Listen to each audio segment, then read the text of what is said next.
In this video, we're going to unbox the grind machine. When it arrives, it should arrive in two packages. The bigger package is the bottom of the machine, and then the smaller, more compact box is going to be the netting system. So we'll start with the netting system.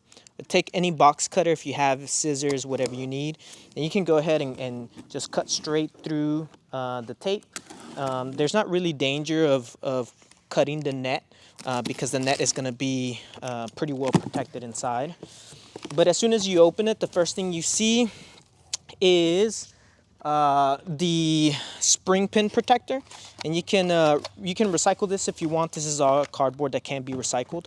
But then you're going to have 3 styrofoam blocks to contend with. You want to go ahead and remove these, throw these away, and then from there pretty much the upper should be released. You'll be able to take it out, and that's how it should look.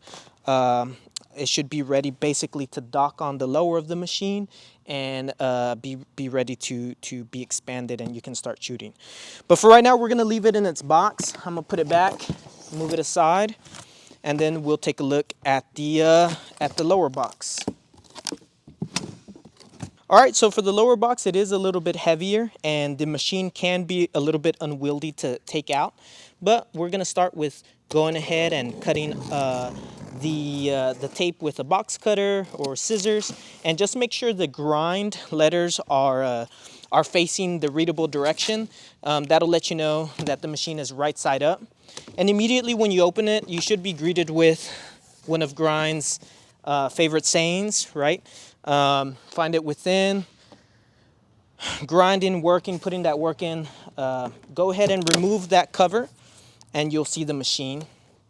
Now the machine should include a bag with all the fixings. Right inside of this bag, it'll have the wheels. I'll open it here in a bit. It'll have the wheels. It does come with extra feet. We know that in shipping can be pretty crazy, so some of the feet might get damaged on the way. So we've included extra feet just in case you need to replace them. They're pretty easy to replace. The actual machine bag and the wheels and assembly instructions are inside of this, but for right now we're gonna set this aside real quick. The next thing, what I would do is I would totally remove this top cover, set it aside, and again, all of this is recyclable. Everything is recyclable except the small styrofoam pieces that you see here. You want to go ahead, remove those. There's 4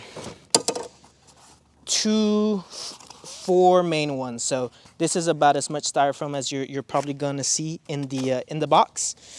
Then you have the spacers. You want to go ahead with some force, kind of put your fingers through here, and with some force pull that out.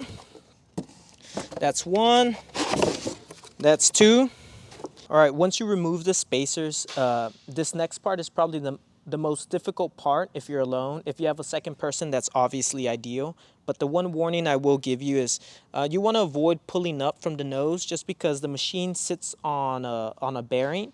The machine can take it, but obviously best practice is we prefer for you to grab it from the gold truss that is on the rear side of the machine. So I would grab it from here. You pull up and drag it to the edge. Then the second part, you grab it from the bottom handle, and then you can place it on the side of the box like so, and remove it and place it in whatever surface you're gonna assemble the rest of the machine on.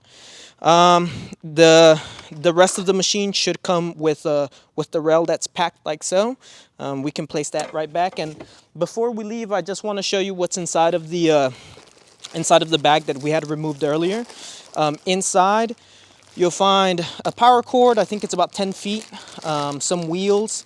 Loctite and hardware to put the wheels on, and the rail on, which we'll show you here in another video. Thanks a lot.